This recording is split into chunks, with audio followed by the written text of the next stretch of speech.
What's good out there, everybody? This is GeekSet Radio once again in your ears. My name is Judd. Always got my main man Danny with me. What up, people? Danny, aka Newark Hip Hop. Alright, so we got you guys. We're gonna be bringing you the hottest tech and pop culture news.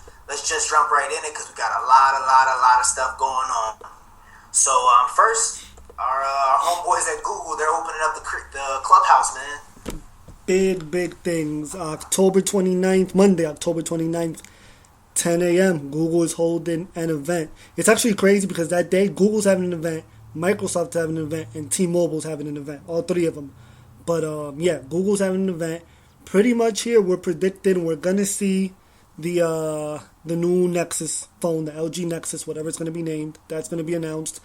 We're going to see a price drop in the Nexus 7 and the announcement of a 32 gigabyte Nexus 7. Those two things, I can pretty much guarantee them. On the rumor end, we might hear a talk of a totally new Nexus phone, which we haven't heard, and we might get the details of Android 4.2, whatever that's going to be named. Yeah, I think, nobody really knows if they're going to name it, keep it under the Jelly Bean name, or if they're going to give it Key Lime Pie or whatever. I think if they do drop a whole new name for it, I think it's going to create more backlash than anything, because Jelly Bean is on like 2%, if that, of devices. It's barely on anything natively. So I think they need to just keep the Jelly Bean name and just like, hey, we push this out.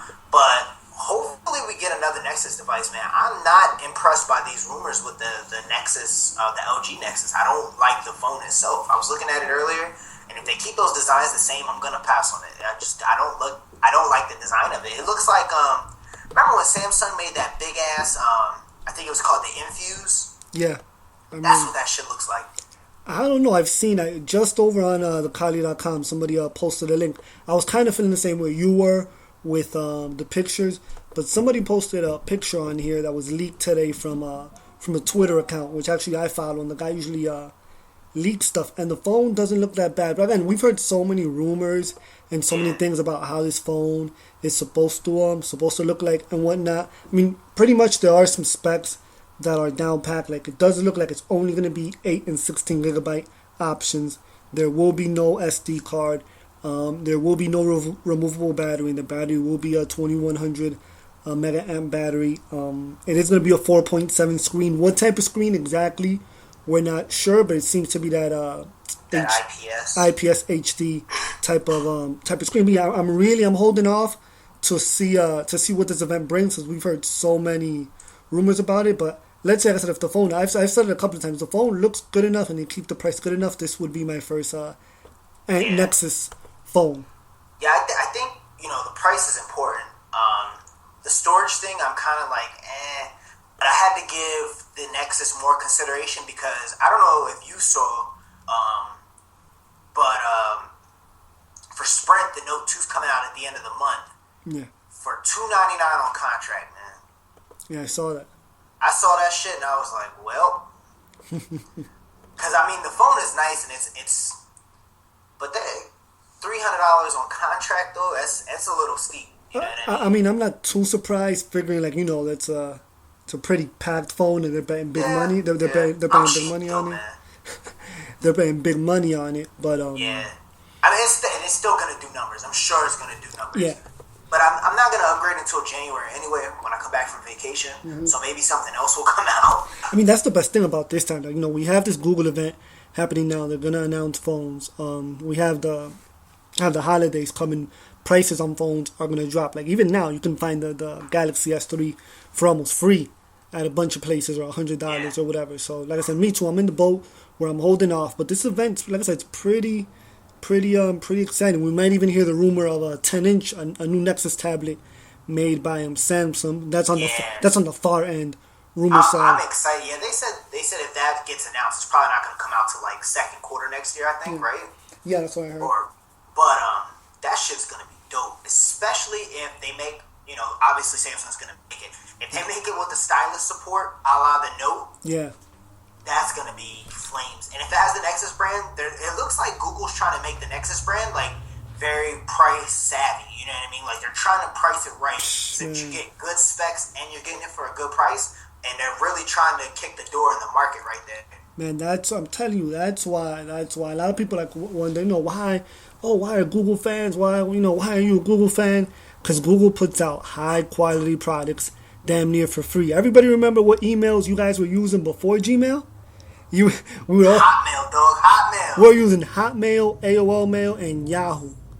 And Google came out with streamlined ass Gmail for free. No extra thing in the storage. You had just remember the little storage counter kept going up and up and up. It still does. Yeah, it still does. They put out high quality products. They basically gave us the first non-Apple high quality affordable tablet with the Nexus 7, and on that end too, there might be a fire sale. So you guys keep a little money in the stash, because the 32 gigabyte Nexus 7 has pretty much already been advertised in Staples for $250. So that one's taking the 16 gigabyte price. The 16 gigabyte is probably going to take the $200 one's price, and it seems like they either might phase out the 8 gigabyte or drop that down to $100. Which, if they drop it to $100, that's going to crush some buildings. Which, if you do not have a tablet right now, and you even thought about owning a tablet, getting that Nexus 7 for $100 is a fucking steal. But then again, like, when they do, because they only sell them in very few actual retail stores. I know Staples, and I want to say Office Max, and maybe one or two more I'm forgetting. My homeboy got his from GameStop. Yep. So if you remember the craziness with the touchpad, the Fireside with the touchpad, this will be 1,000 times crazier if they drop this. If they drop this, I'm gonna try. Yo, how long did it take us to get our hands on a touchpad, man? Ridiculous. And it was crazy because I was the one that made that thread, the original thread, over on the website, which is defunct now. And I spent how long trying to jump on that? So it was a minute. It took me like a week or two. Yeah, so it's pretty crazy if this drops down to this price. Yeah, and, this is event season. You know what I mean? I know. We've been talking about everybody holding their events. Apple's got an event coming up that we're going to talk about next week, because Apple is like super close-lipped on this, and we don't want to put no false rumors out there for you guys. With this Google stuff, we kind of talking about it. But with the Apple stuff, it's been pretty contradicting stuff that I've been reading. I'm sure you have been. It's been, that shit's all over the place, and I don't like talking about it unless, giving it the huge spoiler tag. But when all this stuff gets hammered down, we're going to bring some stuff to you guys about the Apple event. So if you're listening and you're worried about, what about the Apple, we'll talk about it next week, guys. That way we have more firm ground to stand on. But with this stuff with Google, they're pretty much set in stone what they're going to talk about. So Google likes to tease us, man. They'll put just a little bit of information out, and a little bit of more information out, a little bit of information. And Apple is typically pretty tight-lipped until the end for the most part. Yeah, it's part of their mystique. What's that? That's part of their mystique almost. Yeah, and it's either like with Apple, it's either one way or the other. It's either everything leaks at once or nothing leaks. Yep. So it's crazy. And I think this is a play by Google having this event now. It's probably planned ahead of time. But I think they're going for blood. I think they see a little bit of blood. They made a dent with the Nexus 7. And I remember reading recently the Nexus 7, actually, from the time it got released till now, has moved 1 million units. And if that's right, I mean, I was reading it was moving 10,000 a week, selling 10,000 of these things a week. So, it seems like they're going to continue that motivation, especially since, like we already said, there's going to be an Apple event. This event is the week right after the Apple event, and they're dropping down the price of these Nexus tablets to cheap, and they just launched, which we're probably going to get into right now, a new Chromebook. Yeah, that's perfect segue. I'm not sure how I feel about it. Google's launching. It's an 11.6 ARM based Chromebook made by Samsung. It's going to be $249, ultra thin, quote unquote, because that seems to be the new thing to advertise computers as. 6.5 hour of battery life and 1080p support for video. You had the OG Chromebook, right? The beta version? Yeah, I have the CR48 Chromebook. It's a nice machine. If you guys have never used a Chromebook, the difference between a Chromebook and I guess any regular laptop, basically you have to have internet. everything is done through the Chrome operating system, which without an internet connection, you basically can do nothing without it. And Google has released the CR8. The CR48 was the first. They literally gave them away, and I was lucky enough to receive one. I have it to this day. It's a good little machine for browsing online. They've made a couple of Chromebooks with Samsung. They have not been particularly popular. Basically, since you can only use them for online, sometimes the prices haven't been justified. And this, I was surprised by this because this literally, there's no prior rumor to it. This just came out of nowhere, and so far it's been getting good reviews on the looks more than anything. They say it's a beautiful looking machine. Really nice. It's getting, for some reason, it's getting a lot of comparisons to the MacBook Air. Yeah. I have no idea why. The specs are supposedly are decent specs for this type of machine, but like I said, there still hasn't been really full reviews. You also get 100 gigabytes of free storage, which with Google Drive, and I mean, Google's known to actually let people keep their storage afterwards. So, but yeah, all in all, if you don't own a netbook and you're looking for a netbook, just something to be online, at home. If you're like a power user, always have a bunch of browsers open. If most of your work is cloud based, like this right now is the machine to get on. They're also coming out with a $330 or $350 version that comes. I don't know even why they're doing this. It comes with free internet through Verizon, but it's only 100 megabytes a month. 100 megabytes isn't shit at all. Especially on the damn internet. Yeah, it's a full browser. That ain't shit. Yeah, it's not worth the extra whatever $60-$70 are gonna charge. But I have 200 megabytes on my phone right now, and that shit literally, if I browse more than a couple of websites a week, that's gone in 2 or 3 weeks. But getting back to this machine, the other thing about this machine, they power on like right away. They're super reliable. Like, this ain't the type of machine you're catching viruses on or having problems with. Like, this is a machine that I would give personally if I was shopping for this. This type of machine I would give to like a parent or somebody who that they just need to go online and do things. You set them up with this. You set them up with a Gmail account, and they're good to go. This it only comes with 16 gigabytes of flash storage, but it has an SD card. You can put that up to 64 gigabytes if I read.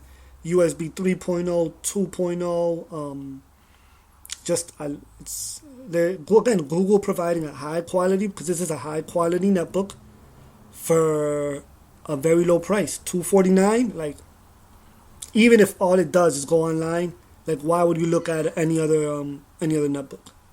Yeah, I'm on the fence about this. I don't know how I feel. I think, on one hand, I think it's cool. Like, I'm like nodding my head to everything that you're saying.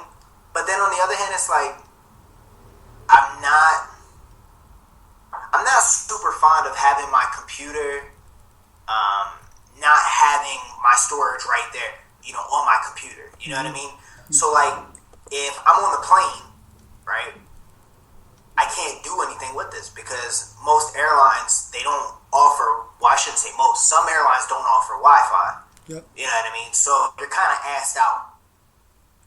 Yeah. But if you travel, if you are the traveling type, and you're always somewhere that has a Wi-Fi connection and you want to do some cloud computing or whatever, you use Google Docs or whatever, and import them into Microsoft Word or whatever, of your business, then it's kind of cool for you.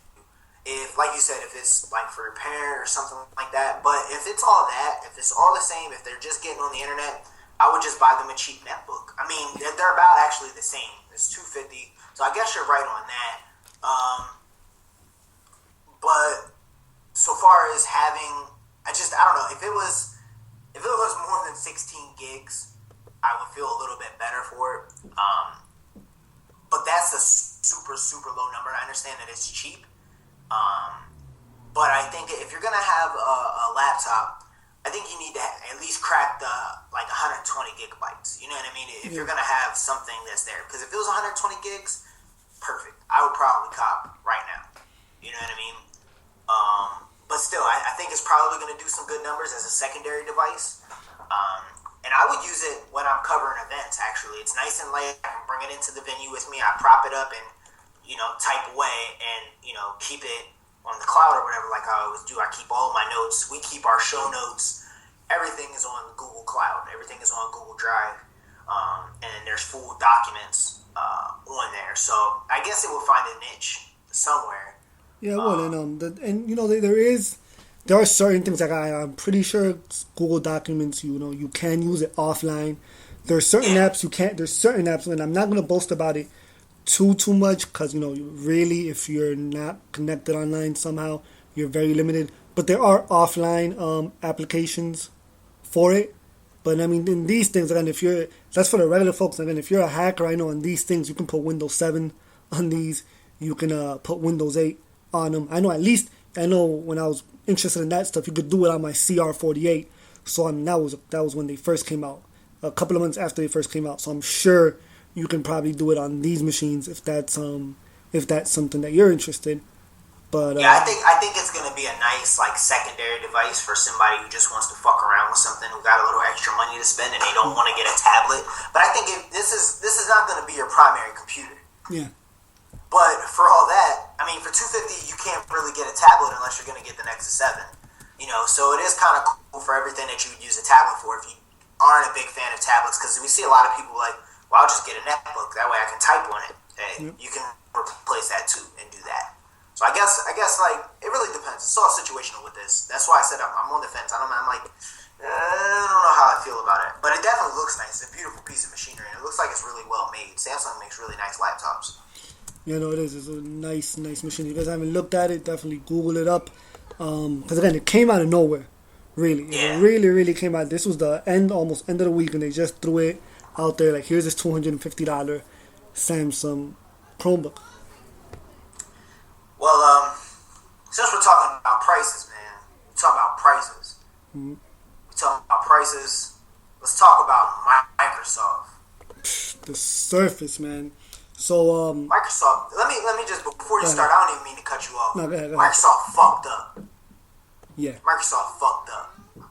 Go ahead, my bad, man. No, I was pretty much just gonna say same thing. So, you know, the Microsoft Surface is Microsoft's own in-house hardware tablet, and it's beautiful looking thing. If you guys remember, this was the one with the real thin keyboard or whatever. We hadn't heard the prices, but yeah, prices without the keyboard are starting at $499.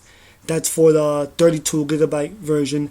$599 gets you the 32 gigabyte model with a black touch cover. With a black touch cover, basically, and the keyboard itself is sold separately for $120. So the cheapest version would 32 just a plain 32 gigabyte with a keyboard would cost you $620. And they have a special right now. You can actually get you can get the 64 gigabyte with the cover for $699, and you can get the 32. You can get the 32 gigabyte with the cover for $600. So anywhere you're looking at it, infomercial shit. Yeah. Like if you buy now, anywhere you're looking at it, the cheapest one, no keyboard, just a plain old Microsoft tablet, is $500. Just think of it when we'll talk about it by piece by piece, but just a plain old Microsoft Surface tablet, no keyboard, is $500, and that's just, I mean, that's simply not acceptable. Like, you know, this is a totally untested tablet, and I know you have to untested tablet, pretty much an untested tablet software ecosystem, and I know you have to start somewhere. But if they had looked around at this, look at the BlackBerry Playbook. Look at the HP, the original HP touchpad with the WebOS or whatever on it. Those things came out nice ass specs, crazy prices, and those two pretty much don't exist now. So this is pretty much a big error, we believe. Yeah. I mean, I wish we had hip hop lists for everyone here to defend this shit. Just because, like, I know I fuck with him all the time on the collie because he just rides so hard for Windows 8 or whatever. But I just, like, honestly, if the thing is, the main thing, I can't even fucking talk, I'm so frustrated with this shit. Mm-hmm. The main thing is, like, the coolest feature of this, I mean, obviously, yeah, you got tiles and all that, and that's cool. It's really, really nice. I like that. I like the tile idea for a tablet. I think that works perfectly for a tablet, not so much phone. But that's besides the point. The coolest feature of this tablet was the keyboard. The little flat keyboard that slides out and you can, it's a little touch type, I think if they had added the keyboard with it and it was $499 for 32 gig, that's fine. You know what I mean? I think it could have been a little bit cheaper, maybe $350 with the keyboard. But $499 plus $120 for the keyboard, or $130 I should say, that's ridiculous. Like, you are essentially pricing yourself out, like you said, with WebOS and the touchpad and the BlackBerry Playbook. You can't bring a new product into Apple's waters. You know what I mean? Because even Samsung is barely making a dent on Apple's stranglehold in the tablet game right now, the 10-inch tablet game. Yep. And the only thing that gives you a chance for people to buy your shit is the price. Because for $500, you're going to look at this. You're going to look at, I think the Note 10.1 is about $400 or $500, and the iPad, I think the 16 gig iPad is about that price too. And you look at all three, and you see Windows 8, huh? This Note thing is kind of cool. It got a little stylus. I could use that. iPad. Yeah, I heard a lot of stuff about iPad. I think I'm going to get the iPad. You know what I mean? Pretty much. When given those three choices, I guarantee you 7 or 8 people out of 10 are picking that iPad up. If they've got $500-600 to spare. You walk into Best Buy and you're like, yeah, I got money to blow. You playing the Birdman song in the back of your head. You know what I mean? They're picking up the iPad. Let's be serious here. So why would you? That's like fucking Honda making a fucking car that's the same price as a fucking Jaguar or something. Jaguar, yeah. You know what I mean? It's making the same price. It's nice, like, oh look, we got this. Like, well shit, I can get this fucking Audi for the same price. And it's just a comparison, y'all. Don't get on me about cars and all that. I'm just making a comparison. I like Hondas myself, but that's neither here nor there. But it's the same thing, you know what I mean? You can't have something to tap into another market, with fucking the same price, and especially that it's new, and you pricing yourself out on the main feature that sets it apart from every other tablet. Come on, man.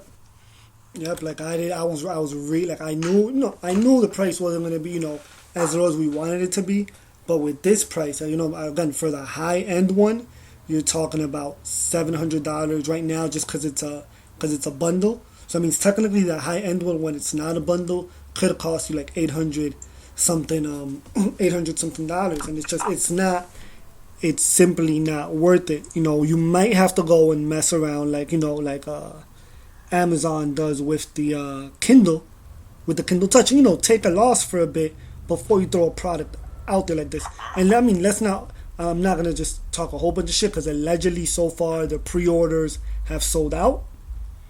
So that's a good look for them. I think that's more hype than anything, though. Yeah. Because once the hype dies down, what are they going to be left with? Because a lot of people are going to be like, man, I ain't spending this fucking money. Pre-orders can be sold out by people like our man Hip Hop Lives Forever, who really are buying into this new ecosystem. And there's nothing wrong with that. I know I give people shit all the time.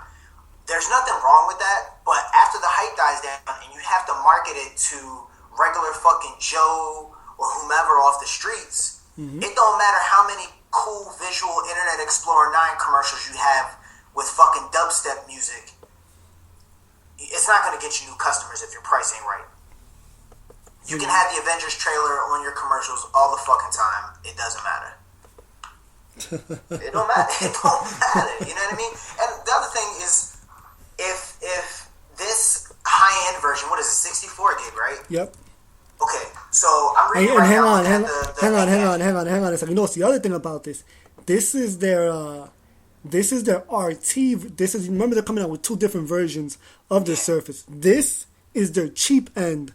Oh yeah, because the other one's supposed to have the i5 in it, right? Yeah, this is their cheap end. So their $500 to $700 version is their cheap one. So. I completely forgot all about that shit. Because the other ones, it's like the ST or something like that, right? Yeah. That's going to have the AI5 processor. Yep. So my question is, to you and to anybody out there, maybe you guys can ask me, if this is top of the end for the bottom tier tablet for $700, that's the 64 gig tablet and the touch cover, right? $700. Why the fuck aren't you buying a regular ass laptop for that price? You can shit. Dog, you can get a beast ass quad core laptop for that. You can get a crazy. You can get you can get damn near the joint that you got. You can get damn near a desktop for like. Well, yeah, of course. But you can get damn near that beast that you use. Yep. Find the right coupon codes, dog. So yeah, I mean, I gotta start fucking with Groupon though. I'm off subject, but no. Matter of fact, we should have a Groupon thing one of these days. Groupon, y'all gotta just now that you mention it. I just got my girl got it for me as an early Christmas gift. I got a Kenneth Cole pea coat. They're originally like $300 or some shit like that. It was on sale on Groupon for like $50, and she had a credit, so she paid like $20 for a nice soft pea coat. So check Groupon, y'all. We should start doing that though too. You right. Yep. That Groupon, dog. That Groupon. But yeah, we definitely got to keep it tuned to Microsoft. I'm all fired up now because this was a good idea. This is, I give a lot of people a lot of shit, but you can't have something new with that price like that, because if the price was decent, you could be like, fuck it, I'll try it. Like the touchpad. At most, somebody paid $200 for it. I paid $200 for mine, which was, obviously it's not the $100 that it was going for, but $200 for a 10-inch tablet that can run Android. I'm running Android on it to this day. It does everything that I want. I'll be sitting there playing my tablet, playing Grand Theft Auto 3 with my PlayStation controller. You know what I mean? Like, yeah. I can do all of that shit. But for $200, it's not a bad setback because you can turn that around and sell it. But for $500, $600, $700, that's a big hit to the pocket to quote unquote try something new. And I think that's where they fucked up. Which, again, it's an unused. This is not something. Till now, I used my friend's Windows 8 tablet. You can't say that. You can say I used my friend's Android tablet. I used my friend's iPad, but you can't check it out. Yeah, but you can't say I used my friend's Windows 8 tablet. So whoever, you're really taking a leap of faith in getting one of these. Yeah, and I think you said it before, or I think it might have been one of our guests that we've had. It might have been Princeton. He said like Microsoft is really banking on everybody buying into their ecosystem. That's really what this whole thing hinges on, is whether people want to pay a little extra to have a complete ecosystem. And he's pretty right now that I look at it. They're really, really taking a step into those deep waters a little bit. But I don't know, man. I know the pre-orders are selling out, and that's a good look for now. But to me, pre-orders and things like that doesn't mean shit to me. Even a lot of people be like, "Oh, Judd, you're just an Android fan and this and that and the third." But it's not true, man. Sales are sales. You can have 1.5 million pre-orders, but total sales, holla at me in a month and tell me if they. I remember with the Nokia, not the one that's coming out now. I believe it was the 7 or 620. There was a whole bunch of hype about that being sold out, but they were I said before, they were giving it away for free 2-3 months afterwards. Yeah, it's all about real-time usage. So we're not shitting. Don't get us wrong. We're not shitting. Like I think when I use Windows 8 on this computer I'm on right now, I love it. It's a beautiful looking tablet, the one they have on here. The keyboard, the idea is beautiful. We think the marketing and the price is wrong for it. Yeah, I'm not coming at their idea of it. I'm coming at their. It's almost like they're just being arrogant about it. Because why would you make your consumers who are really going to be your biggest supporters that are like, yeah, this is a great idea. I want to try this. Why would you insult them by marking up the price like that? That's what makes me mad. That's what fires me up. Is the lack of consumer respect that I don't see here. Because it's a nice device. It looks very well made. The insides look great, but for that price, I can buy a laptop that does the same thing that has Windows 8. It'll be just as portable because laptops are super portable nowadays. So I don't know, man. I don't know. The price and we've been saying it for months, is that the price is going to hinge on this, and I just am not seeing it, because I think I even said that if the price was right, I would get one. I got no problem, because it's cool, man. Having all your Microsoft apps, all your Microsoft Office suites, that'll be great when I'm on the road and I can still do some stuff from work. I can check on some shit from work. I can update my files and stuff while I'm away. Especially, I'm going to be out of state for a couple of weeks and a couple of months, Stuff like that is nice to have that entire ecosystem while you're out and about. I think Microsoft is not dumb. I think they're taking a chance here. I don't think they're dumb, and I think eventually they'll get their minds right with. I guess they figure they'd rather aim high to begin with instead of take an L and not move any units. Well, I mean, if the price is right, they're gonna move units anyway. Yeah. So I don't know. Does this have expandable storage? Yeah, I believe so. That's not as bad. I mean, storage ain't a big deal. Definitely it's a funny thing. The other rumor that came out, for anybody who's actually keeping in mind and buying one of these, the 32 gigabyte and the 64 gigabyte. One of the main reasons they're coming out with such high storage from the get-go is because the operating system itself, Windows 8, takes up about 20 gigs of the machine. Well, it's a full OS, isn't it? Yeah, so you're really thinking about this 32 gigabyte is actually a 12 to 15 gigabyte for $500. So pop that 16 or 32 gig SD card in there, yeah. Yeah, and you'll be good. Yeah, you'll be good with that. I'm not a big storage. On my touchpad, what is that thing? 16 gig, right? The touchpad? Yeah. Yeah, they came in 8 and 16.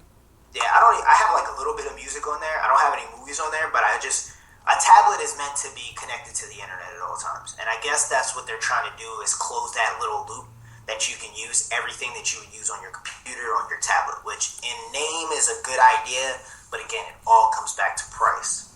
And it's not even an issue of ponying up $500 because I think I told you, I'm like, man, I want to get that Note 10.1. I want to get that. And that's about the same price. So it's not like, I'm not trying to cough up all that dough, but it's like I said earlier, it's justification of the price. Definitely. So that's really what it boils down to. But let's move on along here. Let me calm myself down. What the fuck is up with this shit, man? HTC, the J Butterfly, man. This phablet. It looks kind of cool. I mean, this was the one we spoke about a couple of weeks ago, and this was supposed to be the competitor for the Note, but this thing got released. What was it? Japan or Korea? Japan. I'm sorry. It got released, and they're calling it the HTC J Butterfly. And I mean, it's pretty much what we spoke about last week. Yeah, 5-inch, 440 full HD panel, 1.5 megahertz quad core. I mean, shit, it's the one we spoke about, but that thing is a beast. It came out kind of low key. The thing is, actually, if I'm not wrong, hang on, I think this thing's even waterproof. I was just reading. I was getting ready to interject and be like, "Yo, this shit is waterproof." Yeah, things even waterproof to a certain extent. I like I'm not a big fan of colors, but I like this fire red they got going on with it. I think they should have stuck a Black Beast logo in the middle underneath the HTC. Yeah, that's it. Would have been down a bit plot. Yeah, it has this little Beats logo on the back or whatever. Yeah. So it looks very similar to the HTC Windows 8 devices. Yeah. With the whole solid color backing. Yep. It looks nice.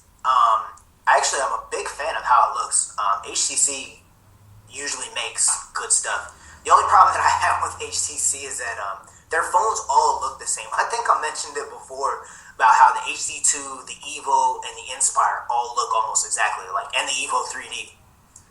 They almost all look exactly alike, and the Evo Design, which was the smaller Evo. But like, if you would ever Google all of them and throw them side by side, they all look super similar. But that's neither here nor there. But I'm actually looking at the other colors, and that white one is really, really, really nice. Yeah, what I'm doing with this is, this was the Japanese Japanese version of it. I'm really wondering if they're gonna rebrand this and launch it here under a different name or whatever. Because I don't know. I'm not feeling this whole butterfly thing. That butterfly ain't gonna pop over here. Yeah, I'm not feeling about that again. Spec wise, it's good. They did I don't know. This might be a fucked up ass job as far as marketing goes if they're trying to compete with the Note goals. And yeah, 2 gigabytes of RAM, 16 gigabytes external storage. micro SD expansion, Wi-Fi, all the good CDMA, GSM, LTE, NFC. Think of three letters, and this fucking thing has it. Alphabet soup, bro. Yeah, this thing has every spec in the world. So on that end, they're definitely not going wrong. You kind of gave me an idea there. You was like, you're not sure how it's going to compete with the Note, so it kind of had me like thinking real quick. The Note size works because you get the S Pen, right? Mm-hmm.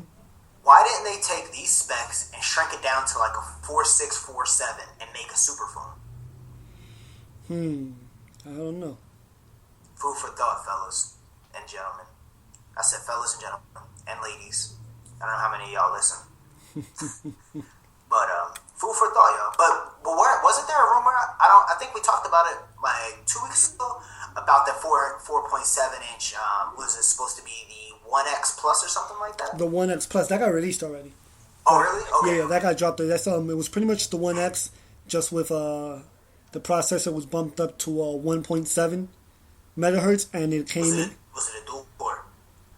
The same processor the 1X had. Which I don't know if it was a dual or quad core, and it's a dual. And the storage. The quad. The Note's gonna be, if I'm not mistaken, the Note's gonna be the first quad core processor that they had because they couldn't get the quad core processors to work with LTE network. There was a problem with that. And the storage on that is coming default. I think it's only gonna come with a 32 gigabyte. I think they're doing 32 and 64, but it's coming default with at least 32 gigabytes in internal storage. Yeah, I guess HTC is just trying to make a device for everybody. Yeah. I'm a big fan of how this mock-up looks. I'm sure it's going to change a little bit. The top part of the bezel looks a little funny to me. Mm-hmm. So they're probably going to, make some changes and things like that if it even does come out here. So that's another one to keep an eye for. I would say that's probably going to hit AT&T first or T-Mobile. Yeah, AT&T's better. This is definitely a T-Mobile phone. AT&T. T-Mobile doesn't get none of these shits. T-Mobile doesn't get none of these shits. Speaking of T-Mobile, I'm going to drop a little thing right here real quick. Didn't even include in the show notes because it's not that big, and they just announced it yesterday.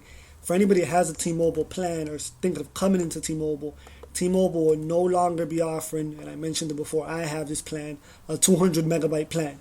It's going to be 200 gigabytes by default. 2 gigabytes by default, which costs $20 a month. So, gotta keep an eye out for that. And if you already have the 200 megabyte plan, you can stay into that plan. Oh, okay. So you stay grandfathered in? Yep. Okay. All right, so you want to talk about this this PlayMG? I didn't really get a chance to read over it. Like half of the stuff, like the gaming stuff.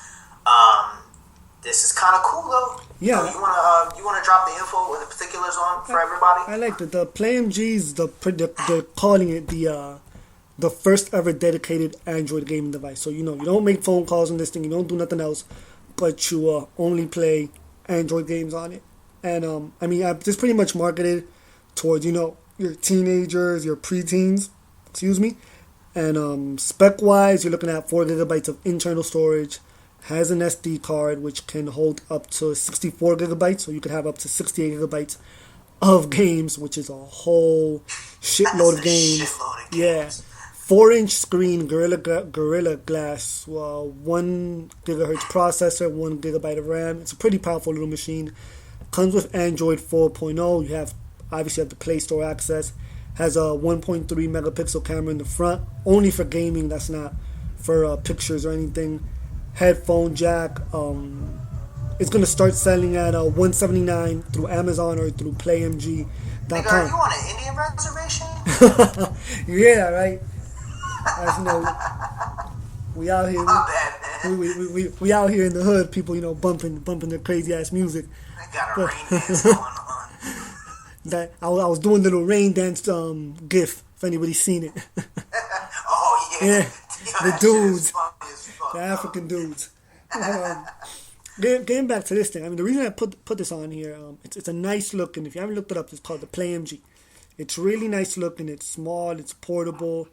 And I know I've spoken about it a lot of times before with the fucking the PlayStation, the PSP or whatever. With I don't know if you remember the price of the PSP, but I don't think it was this cheap. I think it was a little bit more expensive than 169. Yeah, it costs like damn. Because I bought a PSP when I was in AIT because we weren't allowed to have computers in AIT. Yeah. So I was like, shit, I need to do something to keep my ass occupied. So I bought a PSP and it came with like a game, and then that was back when like 8 gig memory cards would cost like $20-$30. Yeah. That was back in like 06, 07, 06. But I think it was up around like 200 if I'm not mistaken. So yeah, so this machine's definitely cheaper than those. It definitely has the specs on it, and it's it's a portable. It's definitely a portable machine. So if you have a kid and you don't want to get him the expensive, GS3 or 1X type phone, but you want him to play games because that's all kids pretty much do, you hand them one of these. I really like it. I wouldn't cop one personally. I have enough damn gadgets, but this pretty much can be this and our next thing. This is pretty much going to be one of my gadgets of the week, and they're actually having a pre-sale where you can pick this up for $149 now until November 4th. So if you're looking to give a kid a nice little gaming thing and you don't want to give him the PSP and he's a little bit too old for the Nintendo DS, toss him one of these. It's PlayMG. That'll be good for 13, 14-year-old kids. Yeah, and games now. Shut them the fuck up while you're there in the car. There's games out there now in the Google Play Store. Like there's definitely entertaining games. And I said even with 4 gigabytes worth of space, that's a whole shitload of games. You might want to get them a little 16 gigabyte card, because if you download a couple of higher end Game Loft games, that'll take up to 4 gigabytes. But no, again, I'm gonna call it high end. I haven't used it. I watched the video. It looks high end. It's another high end spec device for fairly cheap, but it's the first dedicated. So remember, they can only play games on it. I'm assuming there'll be workarounds with it, because I know with the iPod Touch, for example, you can download software and make phone calls from it. I don't know if this has the speakers to enable you to make phone calls, but you can use it for other things, but it's primarily a gaming device. Yeah, this will be a good look. And when is it? Does it actually drop? Because I see the pre-sale from now till November 4th, which is two weeks from now. Yeah, so it's pretty much out. It's out already. The thing is that you can get it now for $149, and after that it'll be $169. Oh, okay. Yeah, so that's definitely that's probably gonna make a return to for our gadget of the week. Maybe here in a couple of weeks. Excuse me. Maybe in a couple of weeks, but this is a good look. Like you said, just something that you don't have to spend a whole lot of money for. Give your kids something to do. There's a lot of educational games too to keep them occupied. Shit, I'll get one of these. Use this bitch at work. I won't get nothing done. All right, so I guess our next topic could be classified as our return for our gadget of the week. Yes. Our this environmental is some crazy shit, man. Our environmental, or save the earth gadget of the week, pretty much. GeekSet Radio cares about the environment, guys. We love the dolphins. This is a cardboard bicycle, people. Fully cardboard. Everything is made out of cardboard on this bicycle. It's gonna cost $20, and I mean, nothing really geeky about this or technologically advanced about this. But just the fact that this man, Izar Gafani from Israel, made a fully working bicycle out of nothing but cardboard. Even the seat is made out of cardboard, and it's going to cost $20. It's pretty much amazing. Like I'm amazed. I'm amazed by things by this more so than by tablets or crazy TVs or things like that. Yeah, that's cool, man. Like when you put in the show notes, and I didn't get a chance to read it until we were in our little pre-show talks that we always do. Y'all gotta check the video video out. We'll tweet it and we'll probably add it to the show notes or to the show description like we do for the gadget of the week or whatever. But this shit is dope. They're saying it's gonna weigh about 20 pounds. So they said it's 65% lighter than the average bike. The tires are made of reconstituted rubber and a car timing belt's used. So I thought that was really cool. It's not, like you said, Danny, it's not fancy, but it works. It's heavy. Like, dude was standing on the fucking frame in the video like it wasn't shit. And he's got to be at least 200 pounds. Yeah, and it's not an ugly looking bike neither. You know, the shit does not look ugly. I'm not too happy. Color. Yeah, I'm not too happy with the color the guy's using. But, you know, you could probably paint this thing over or whatever. Bicycles are really popular means of transportations. I want to say outside of the U.S., you know, plenty of people bicycle here, but there's a lot of people that their main mode of transportation. I know in India it's real big. In some parts of Southeast Asia that's real big or whatever. So a $20 bicycle made out of cardboard is pretty big. You're not wasting metal and other things like that. You know, bicycles themselves, you know, obviously there's no emissions with them or nothing like that. But the process of making them, you know, the process of making a cardboard bicycle is a lot cleaner than another bicycle. Yeah, man. And besides, for $20, like you and I were talking, you were like, man, I don't even ride bikes. And it's something to do. Like, I would get one of these, and me and my girl would get one, and we have trails here, like just flat trails that go fucking the whole way to Maryland from where I live. And it's something to do. Riding a bike, and it's good-ass exercise. Riding a bike is some good-ass exercise.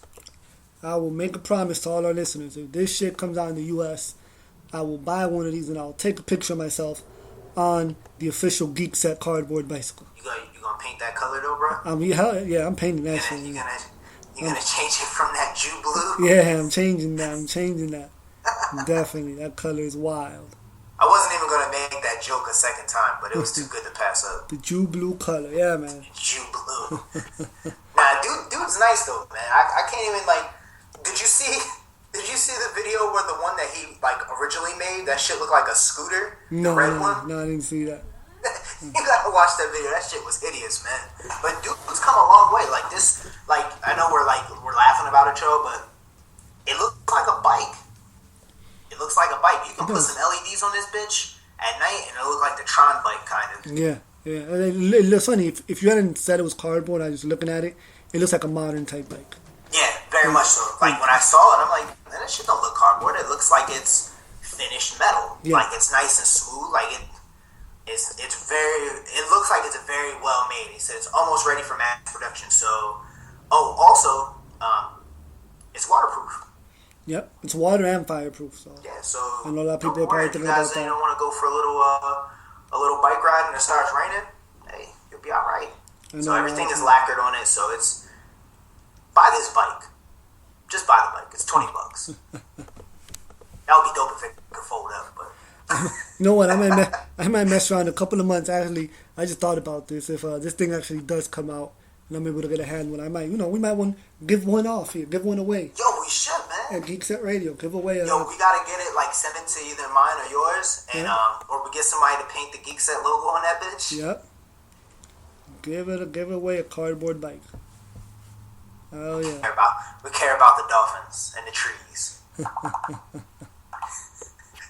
Alright, so we're going to start giving you guys an app or something like that to look out for every week.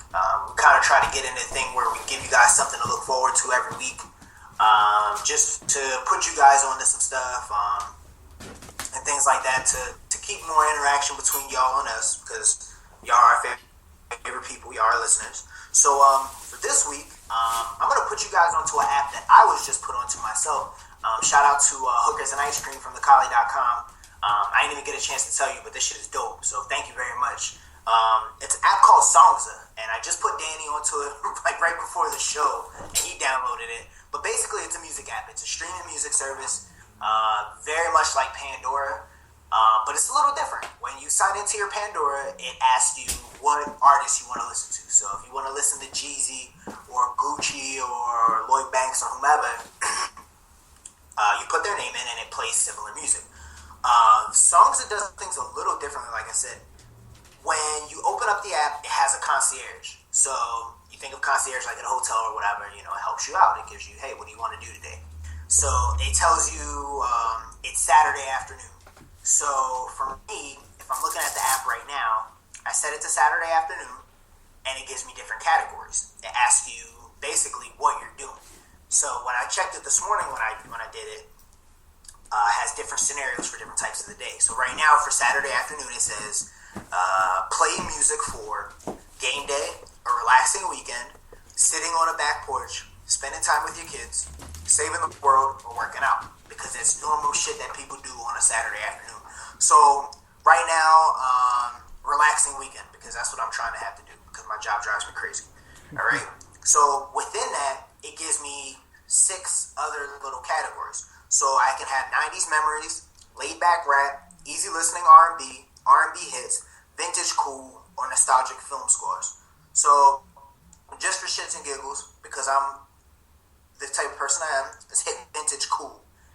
So it's going to take a second to load up, because I was bumping the 90s R&B. So if you guys can stumble on the 90s R&B, I highly recommend it if you're in your mid-20s, because that station plays nothing but fucking flames. But once you click on the type of style of music that you want, like I clicked on vintage cool, so it's going to say vintage reggae covers, smooth rockabilly, which I don't listen to at all, or chess records. So within that, I like reggae. If I want to chill out, reggae is real soothing. I hit on that, and then I can hit play, and it'll play reggae and things like that. So it always has different types of music for the different mood that you want to be in. I know sometimes when I'm listening to Pandora or something, I'll be like, man, I'm kind of hype. I want to hear some trap music or something like that. But it will play artists that are similar. It won't play like that style of music consistently. And what I found is that this app plays that style of music very consistently. Like, for example, I was listening to the 90s R&B station earlier when I was cleaning up the house. And I'm talking, like, it took it back for me, man. It was playing Escape, Tony Braxton, Babyface, Keith Sweat, Velvet DeVoe, just all good music. I wish R&B was like that now. I'm sounding old, but the app is called Songza. It's Songza. I give it 5 stars out of 5. Actually, I give it 4.5. It might be just on my end, a couple of little compatibility issues. Sometimes the tracks don't skip and things like that. But so far as functionality, it's great. The interface could be cleaned up a little bit more, so that's why I'm kind of giving it a 4.5 out of 5. But I'm definitely gonna use this more so. I don't use my Pandora that much anymore. I use Spotify more than anything in my Google Music. But I'm gonna be using this in the car, definitely in the car. And it adds a lot of options. There's already a lot of options for a lot of different radio apps that you can have and music apps, and this is a very nice app. I'm gonna run this for these next couple of days because it adds a different twist. Yeah, it's cool because if you're having a party, because sometimes Pandora will throw that curveball into you. You know what I mean? Like I was listening to my Lupe Fiasco station, and I fucks with Lupe tough, and I'm listening, I'm bumping, and all of a sudden, Maroon 5 pops up. I like Maroon 5, big Maroon 5 fan, and I fuck with the songs that it played, but I'm like, yo, hold up. I was listening to Lupe, what's going on with this? So every now and again, it'll even throw something even crazier in there. It'll throw some like Lady Gaga or something in there. I'm like, nah, I can't rock with this. You know what I mean? So it's not as consistent playing the style of music, but this app so far is very consistent playing the style of music, not the artist of music or the style that the artist does. It's that overall style of music. So if you want to listen to a particular genre, I keep going back to my 90s R&B example, but when you think of 90s R&B, you think of some of the names that I, mentioned off. So it's good for parties, plug your shit up, plug your tablet up or plug your phone into the, you got a home theater system or whatever, you kind of want to keep it clean or you want to have, your woman over or something, you can play some smooth jams or whatever, it definitely plays the music for the mood and you ain't got to worry about shuffling through music to find the right song. So, songs, everybody. Check it out, people. All right, so you ready to move to pop culture? Yep, let's go. I'm loving this part right here, man. We gotta go wild. Yo, this is the best episode of the season of BoardWalk Empire, I think. Yeah, it was. It's fucking wild. I mean, it was the best episode for what happened and what it's about to set up. Well, I'm gonna just go ahead and before we start talking about the episode itself, Jip's a fucking weirdo, dog. My nigga was fucking. I ain't even gonna front. That caught me off guard. But at first I ain't even gonna front. And the big no homo, I'm like, fuck, man, don't tell me Jip is a fucking homo. I thought some other shit was going on when the episode first started. But man, you know, Jip is into that asphyxiation game. Yeah, he had a belt around his neck, or he had old girl choking him while he was beating his dick.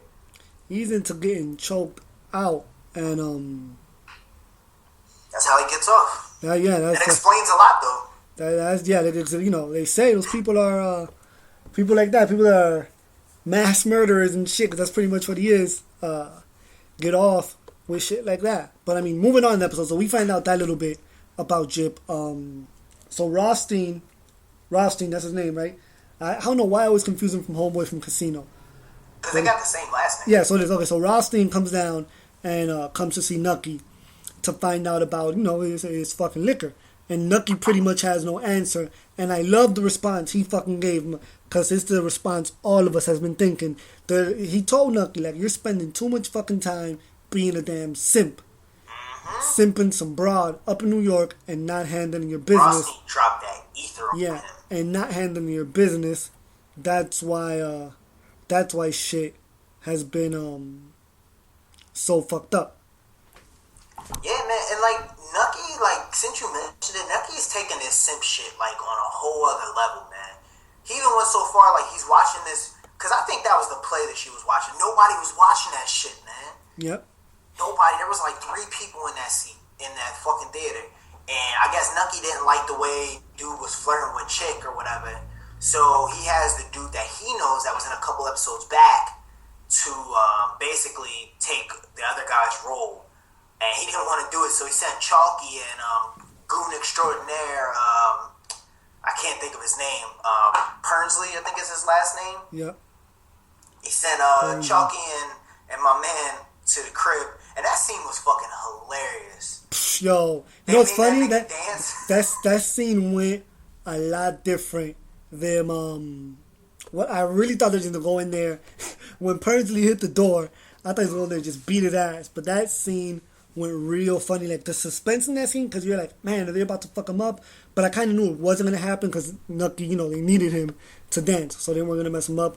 But they walked in there and they pulled up that scene. Yeah, they gooned out, man. They had homie tap dancing. That was some good silent gooning. They had a homie dancing. Yo, Chalky, did you peep Chalky had that red pea coat though? Yeah.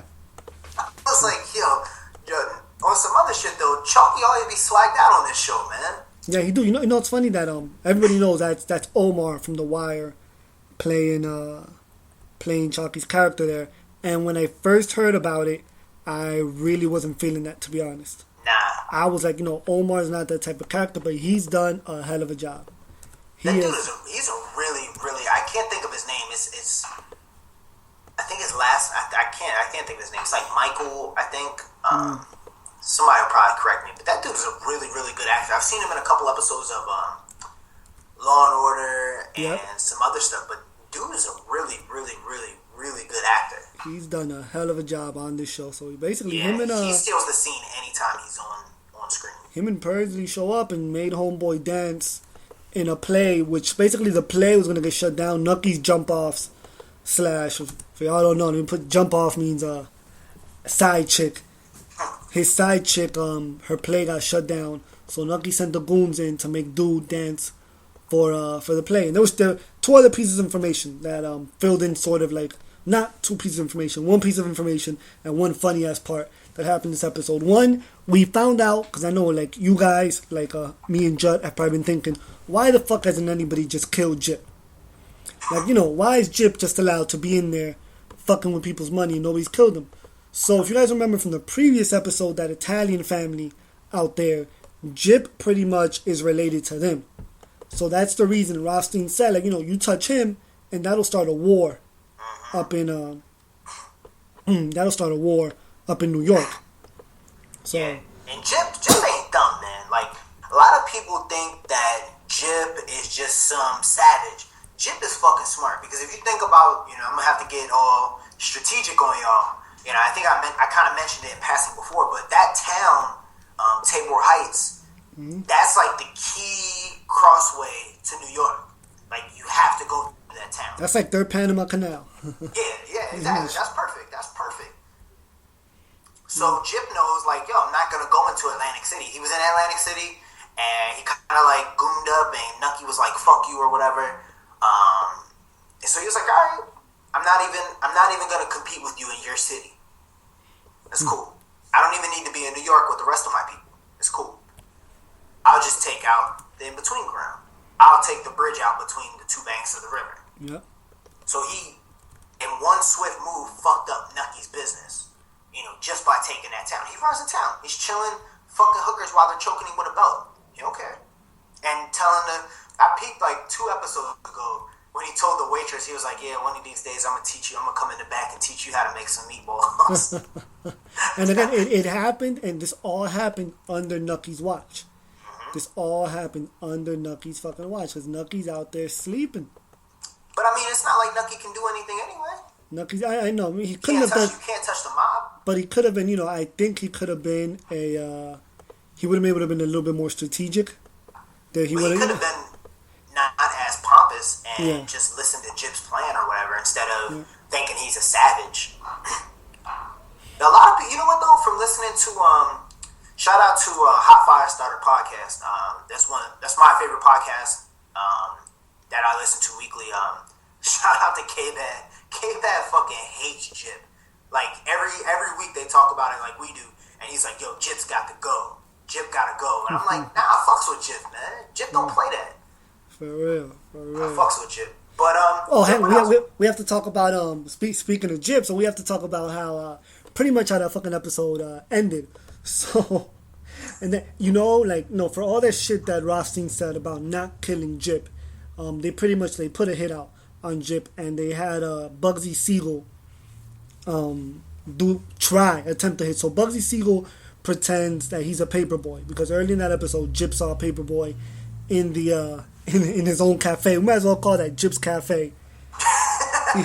He saw a paperboy in Jip's Cafe, and he did his own goon shit. He was like, "Yo, I thought he was gonna kill that little boy, man. I thought he was gonna pull out the gun and just shoot him right there and have him throw him in the back or whatever." So he punks the little boy, and since the boy took it so nice, he tells him, start delivering the paper every day to his hotel room. So right there, Rothstein and them got where he was staying at. So they sent Bugsy Siegel to go in there and kill him. So, Jip is getting asphyxiated by the girl. And Bugsy Siegel comes in. Hold on, yo. Did you peep how they had that shit set up? He had that shit tied to the fucking, door, right? Tied to the doorknob. Yeah. And he was boning her. But, yo, that hooker looked alright, though. Yeah, no, she wasn't bad at all.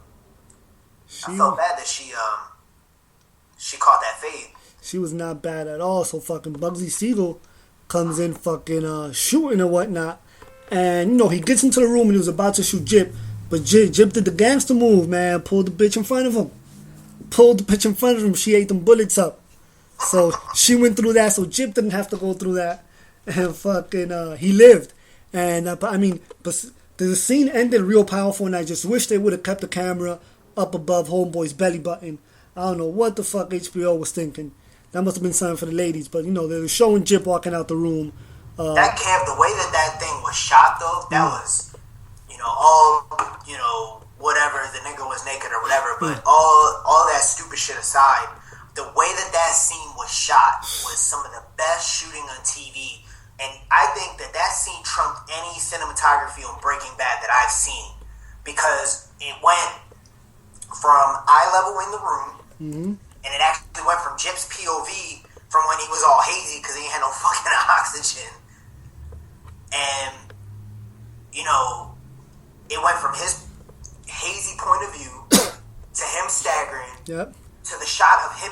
You see his face, and then up above the room into the hallway, you can see the dead bodies in the hallway, and then up above him as he's walking in the hallway. Like that, the way that was shot was full of blood. He kind of looked like DMX's second album cover.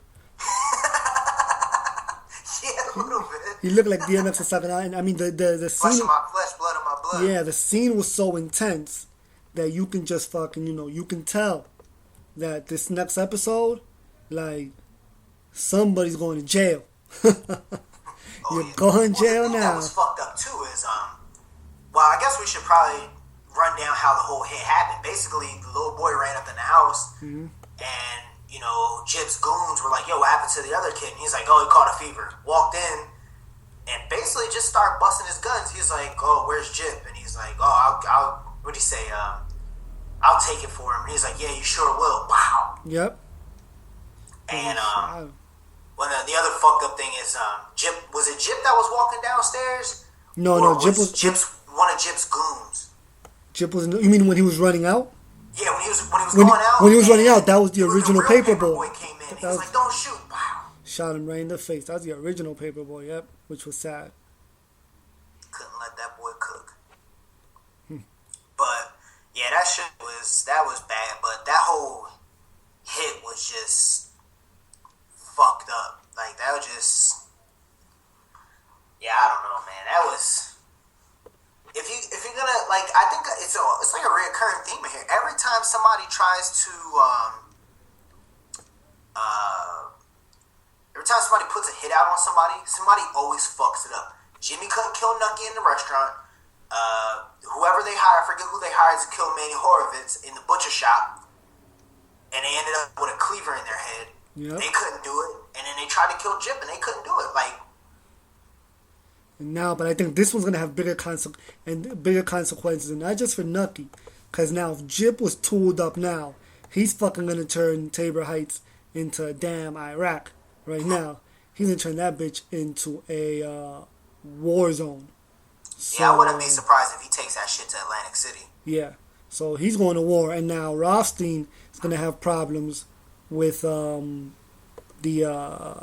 Italians up in New York.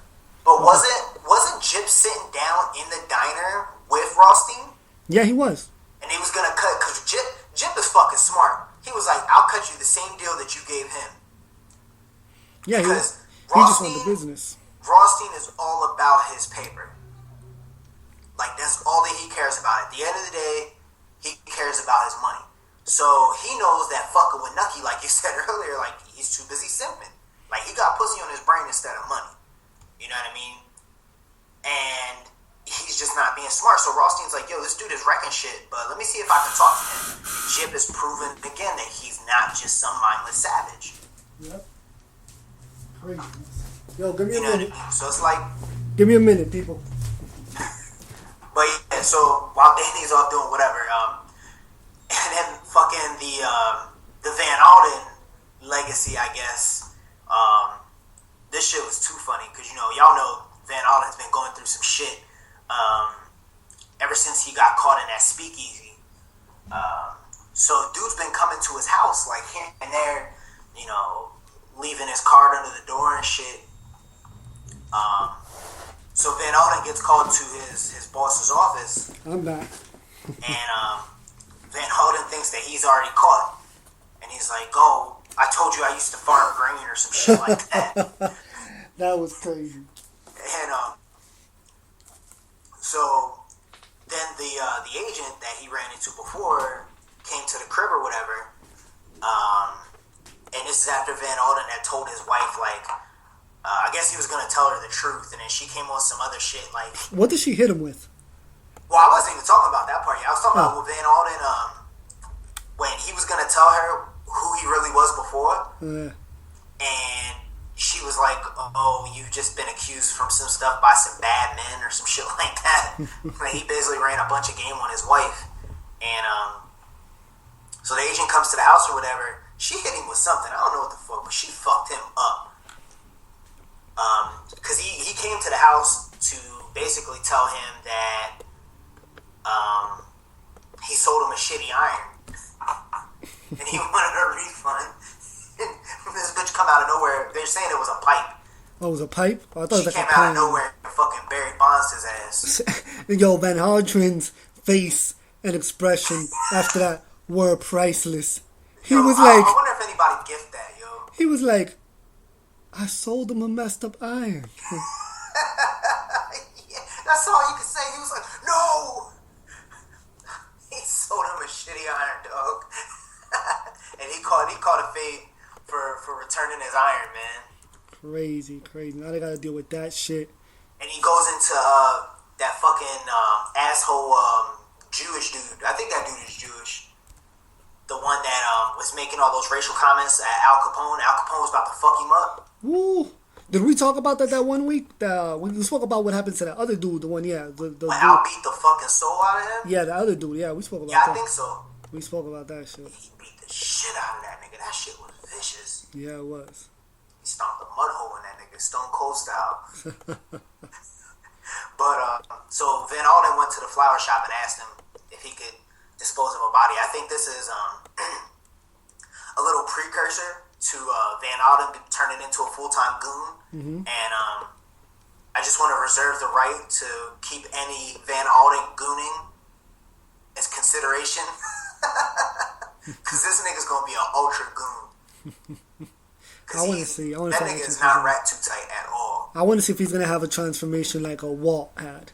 I'm telling you, he's going to go full goon, man. He's going to be like quiet Jip. I think he might be able to out-goon Jip, though.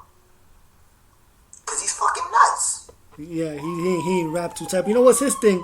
What worries me about him is that he has he has a certain sense of morality to him. Kinda. Like even though it's his own sense of fucked up morality. Yeah. Well, he just believed in everything that he was doing, and the system didn't work for him, so he's just like, fuck it. Yep. And now I think because, let's be real, he ain't making no living slinging irons. He's a terrible, what did he say in the mirror? He said, every day, in every way, I'm getting better. Before he went to go knock on the people's doors. Yeah, that nigga is stale as fuck. He ain't selling no irons. He just needs to embrace his inner goon and goon it up, man. That's all he needs to do. But his wife, man, he need to put her on she need to be on that movie with fucking Tom Hanks, that A League of Their Own. She fucked him up, dog. But I don't even really. Oh, you know what though? I think other than Jip being a fucking weirdo, the other great part about this episode was Nucky got caught, man. I forgot about that too. Yeah, that was. But you know what? Like that. I mean, it didn't catch me off surprise too much, because him and her, they're just they're living together to make it look good at this point, and one of them was gonna fuck up at one point or another. And Nucky, that was kind of funny though, and I knew it as soon as she walked in. The look the French lady gave and was like, yeah, why don't you come back tomorrow? I'm like, fucking Nucky. I thought Nucky was gonna be in there pounding a homegirl down, but no, he got caught. And actually really dumb too, because he told his wife he was gonna be in New York, and he stayed down in Atlantic City when he should have just really gone. I don't know, took her out of the city to go shopping or something or the other. Yeah, you don't take sand to the beach, man. Yeah, Nucky brought sand. He brought a pail of very used sand to the beach because that girl. I'm telling you, fucking Nucky, he's gonna end up getting almost killed again because of that girl. I think that should be a recurring theme at the end of every season. Nucky almost getting killed. But like, you know what though? But I can see Nucky like he's just gradually getting worse because like the first chick that he was with, she was bad. Her voice was annoying as shit, but she was bad. Yeah. And then Margaret, she's not that bad. That bitch ugly, man. I'm gonna wait till you done, then I'm gonna go in on something. Nah, she ain't ugly. She alright. She got some nice lips, man. She alright. She better than this actress, bitch. Yeah. No.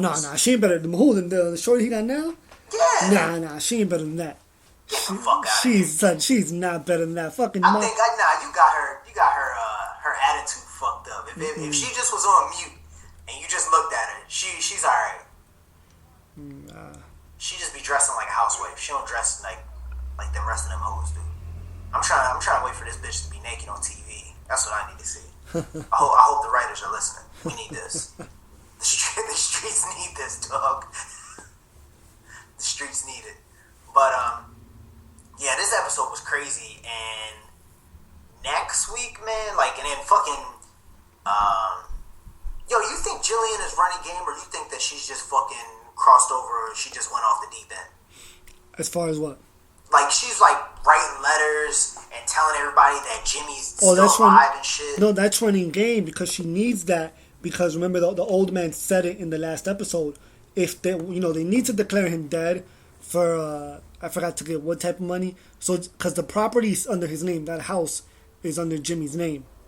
So she has to write those letters. To me, those letters are her covering her back. Yeah, but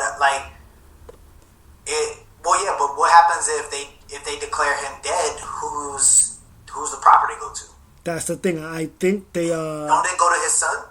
They'll go to his son, and then his son pretty much the way I'm figuring it, whoever his mother's side of the family is will get that. Somebody besides her will get the property, which is what she wants to stop. Cause she has no skills. She was a former whore. She only had... She can't even be a head whore either. Yeah, she was whoring since she was 12, 13 years old. And she's running a whorehouse now. And the only reason she's even running this type of whorehouse is because she has that mansion. Because if she didn't have the mansion, she'd be out on the street whoring herself. So she's writing those letters. Not because she gives a fuck about Jimmy being dead or not. But because she wants to keep the property. Yeah, well, I mean, I don't know. They might have mentioned it and I might have missed it. But I would think that if... let me see. I'm looking at it and it says the house is still in his name, and Jillian isn't able to get the money she needs to fix up the place unless Jimmy is declared dead and she gets the house as collateral against a loan. Yep. It don't even make any sense though. Because if he's dead, then that means she can get the money, right? Unless she's just trying to get the money from somewhere else, which wouldn't surprise me. That's what it seems like, but I don't know how she would be able to get the money herself. Yeah, I don't know. Maybe somebody's been paying more attention than we have to this. Because I can't stand her. She gets on my nerves. I be wanting to fucking punch her in her face. I find that every time she talks, she gets on my nerves. And then she said, I was dying, dog. She was like, "What are you guys just standing around for?" And they're like, "There's nothing. There's nobody here." And she's like, "Well, go outside and she was drunk. Attract new customers." She was drunk at that point. Cause she wasn't moving customers. The old man told her you're bringing in, I want to say $5,000 a month, but it's costing $5,800 to keep this place even up. Yeah, they're having all kinds of problems with the house and shit. Cause she's really trying to this whole high end experience type shit. Dudes just want to go in there and fuck, man. Yeah, this bitch out here trying to fucking. She lucky Nucky isn't back on it. That's another thing. Nucky should be getting money from that. Nucky should be getting paid from that. You think as much as he would simp, he'd be fucking making money off of pussy. Yep. He's spending money on the pussy. Yeah, for real. When he got some at home, even though that... I don't even know. I don't even mind her, though. I mean, her character's annoying as fuck, don't get me wrong. But, I don't even know. Nucky just seemed like the type that he can't even be satisfied with whatever he has. And then he always second guesses himself. Because he went through he does the same thing to all the girls. He buys them dresses, he takes them out, he does all that. And he did the same thing to the first chick that he had. He was buying her dresses and shit all the time. Then he got tired of it. Remember what the guy told her? Did you peep that, right? What the dance guy told her right before they went on stage? Oh, yeah. That he was he asked her that name. If he knows, yep. She was like, yeah, they won't remember yours either. He pushed her out there and she, fucked her up. She's like, what the fuck is he talking about? Yeah, because she thinks that, I don't know if it's just her, I don't know if it's just her being, delusional, and thinking that she's the shit, or if it's Nucky gassing her up, that she just thinks that she's, the shit, you know what I mean? That she's, like the best actress in the world or whatever, but in reality, she's performing for crowds of like 5. Fucking New Edition tour would do more numbers than that. Hell yeah. Nucky needs to get off that shit though. But let's see. This episode is gonna be pretty crazy. The next episode's pretty crazy. Alright, so I guess that's enough for BoardWalk Empire. Yeah. And what we hopping into next? We got The Walking Dead. What season are we on now? Of Walking Dead? Yeah. I believe it's a season 3. See? I don't even know. But, they split that shit up so much. It's hard, man. It's hard to fucking... But anyway, the new season's out. I thought this was a really good episode. Was this the intro episode? I forgot. Was this the first episode of season 3? Yeah. Okay, this was the first episode. This is the one where they opened up and it had that like 5 minutes of no dialogue, like them going into the houses and shit. Nobody talked. Yep. They was eating dog food. They almost ate dog food. He didn't let them eat dog food. Oh yeah. Yeah, the crew. Yeah, they had to go. The zombies was coming. Yep, the crew's pretty much back. We left them off last time, in the woods, lost. So they're opening up, going house to house. They seem to be more organized. Now you got little Carl where he's walking around with a 45 with a silencer on it. Killer Carl. That's what I'm gonna start calling him now. Killer Carl. Killer Carl, yeah, walking around with a little silencer on him. Again, they're definitely more organized. They ran into the prison, and I'm happy they ran into the prison early on into the episode, because at first I thought they were gonna get right into it, since that's kind of where they left off the last episode. They were literally right behind it, but they got into it early. So they find this prison out in the woods, wherever, I forget where they're at. I know they're down south somewhere. They're in Georgia. They're in Georgia. Okay, so they find this prison out there, and it's pretty much the perfect situation for them. They can, plenty of space. It's secure. Well, it looks secure. They just have to secure the prison itself. So they go through the motions of sweeping through the prison. And I'm gonna let you give a little bit of what happened there. Yeah, basically, when they came, Rick is my dude, man. I've been riding with Rick pretty much since the beginning. I didn't get caught up in that Shane bullshit. Because if Shane was running the show, they would have ended up fucking dead. Shane never made good decisions. Yep. A lot of people call Rick soft or whatever, but, you got to make decisions that will benefit the whole group and not just yourself. And yes, I know he shares that girl, whatever. But anyway, so y'all know how prisons work. It has an outer, there's an outer perimeter and there's an inner perimeter. So basically, they did a full fucking sweep. They had everybody on the outside just covering them.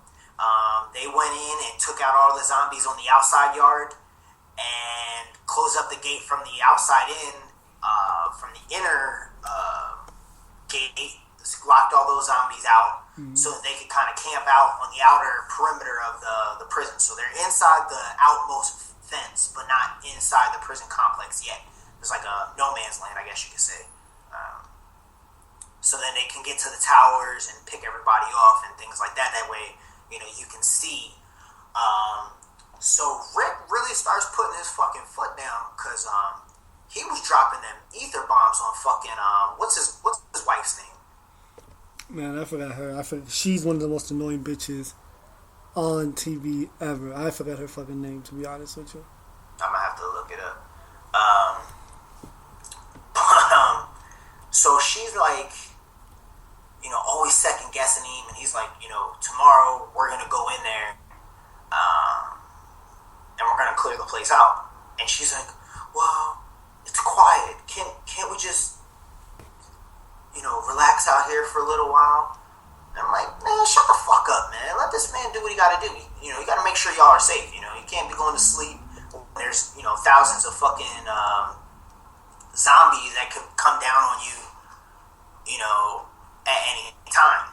Mm-hmm. And they're like, oh, well, we can't do this, we can't do that, blah, blah, blah, blah, blah, blah, blah, and he's just like, keeps putting her in her spot. And mind you, she's like extra pregnant at this point in time. She's like finna pop out any day now, I think. But yeah, so like, Rick's like, we gotta get in there because, it's a prison, So there's going to be a hospital in there. There's going to be food, because it looks like, the prison is secure from the rest of the world, so it probably hit them fast. So there's probably plenty of stuff left over. You know what I mean? So there's going to be ammo there. There's going to be food there because obviously they have to stock it up for the prisoners or whatever, so they can live out of that prison. It's safe. You know what I mean? So Rick's like scheming, trying to get, shit together, and this bitch won't shut the fuck up about anything. So, like, he keeps stunning her. He stunned her, like, 4 times this episode, and I was just laughing. But, so a lot of it is, like, there's a lot of dialogue, but a lot of it is basically, like, them just whooping some zombie ass. Yep, it was cool to me when they came across the zombies in the riot gear. You see, had that riot shield, dog? Yep. I said that to my cousin. We was watching the show, and I was like, I was like, homie got the riot gear, we started laughing. Zombies with the riot gear. That was pretty dope. They added a new, because pretty much the zombies we've seen so far, it's just, you kill them. That's it. Like, but these added a whole new fucking element to it, and it made sense being that they were in a prison. So they're going through sweeping the prison. I'm adding a little spoiler in here. I mean, it's not a spoiler. Everything we talk about is a spoiler, technically. But they're going through sweeping the prison. Know better at this point in time. And before this particular scene happened, I just kept wondering to myself, right before they left to sweep the rest of the prison, they left Carl, they left Lori. I'm sorry, Lori's her name, the pregnant wife, Lori. Okay. And they left behind the old man's daughter. And they left. She's a beast, man. And the one thing I didn't understand, I understand, they left the young kid, the pregnant woman, the young girl. I didn't understand why they didn't leave the old pregnant man behind, the old doctor behind. Herschel. They took the fucking doctor with him. And I thought that too. I was like, what the fuck? And fucking, sure enough, fucking Herschel gets bit in the fucking leg. Did that nigga trip?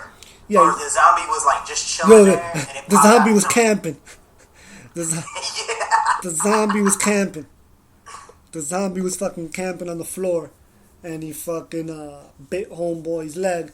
And I mean, they cut the bottom. Oh, that was pretty vicious too. When Rick had to cut the bottom of his leg off or whatever from his knee down, I believe. Oh yeah, that shit was with a fucking like hatchet. He just chopped that shit. That shit, that made me cringe. Yep, that was I almost turned my head for that shit. And then fucking the episode ended with a little surprise where there was 5 guys alive in the prison. Oh yeah. Oh, and the other thing, why are these motherfuckers acting so picky? When they walked into the cell block and they're like, I ain't sleeping in no cage. Yeah. Shit. You was just sleeping outside, man. Like, that's the nicest thing you've seen. Yeah, man. In a long time. You're safe. You are safe. Safe. And then, did you peep that fucking ether that Rick dropped, like, towards the end of the episode?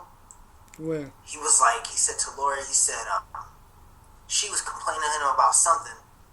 And he was like, if you want to talk, go talk to Herschel. I'm doing stuff. Pretty much, bitch. Like, I'm busy. We were laughing. I rewind that shit like 3 times on my DVR. My girl thought it was hilarious. She don't like that chick either. Like, bitch, I'm busy. Go, bitch. Basically. Go, bitch to somebody else. Go make me a sandwich. Go, bitch to somebody else about shit.